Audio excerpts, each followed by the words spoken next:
ఎలా మనం తెలుసా? వేషధారణ ఉంటామని. హల్లెలూయా, దేవుని స్తోత్రం. ఎలాగ తెలుసా పిల్లలు?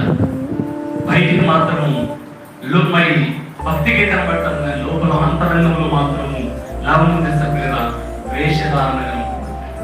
అందుకే దేవాదేవుడు ఏమంటాడంటే, నీకు ఇస్తున్నది నీవు బయటికి కనబరచు, నీలో ఉన్నది ఏదైతే ఉందో దాన్ని క్రియరూపంగా జరిగించు. ఎందుకంటే నేను నీకు ఇస్తున్నటువంటి నూతన హృదయం, నూతన స్వభావం ఇస్తాను, కానీ పాతదని నీకు ఉన్నట్టు ప్రభుత్వం చేస్తాను. హల్లెలూయా, దేవునికి ఇష్టం.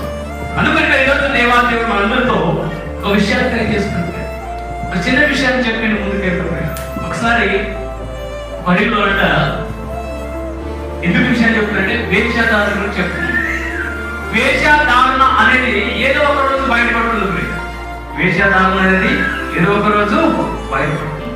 అందుకని మనం వేషధారణ కలిగినటువంటి క్రైస్తవులు, యథార్థమైనటువంటి క్రైస్తవులుగానే మనం ఉండాలి. ఉన్నది ఉన్నట్టు చెప్పేవారిగా మనం ఉండాలి. ఉన్నది ఉన్నట్టు మాట్లాడేవారిగా మనం ఉండాలి. అవతల వ్యక్తిని మనం చీకొట్టే పర్వాలేదు, అవతల వ్యక్తిని నేను త్రోసివేసినా పర్వాలేదు. మనం ఏం చేయలేదు సార్, ఉన్నది ఉన్నట్టుగా మాట్లాడదు. అందుకొరికి దేవాలయం ఏంటంటే సార్, నీ మాట అవునంటే అవును, కాదంటే. ఎందుకంటే మనం మాట్లాడుతున్నటువంటి నాలుగుతో ఏవైతే మాట్లాడుతున్నామో ఆ మాటలకు ప్రతిలో దేవుని దగ్గర ఖచ్చితంగా లెక్కపు చెప్పాలంటే.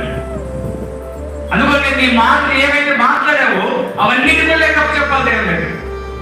అందుకని వేషధారణ ఉంటే ఆ మాట మీద వస్తాయి, యథార్థంగా ఉంటే ఆ మాట మీదగా వస్తాయి. అందుకొరికి ఆ మాటలు చాలా జాగ్రత్తగా ఉన్నాయి. అందుకొరికి వేషధారణ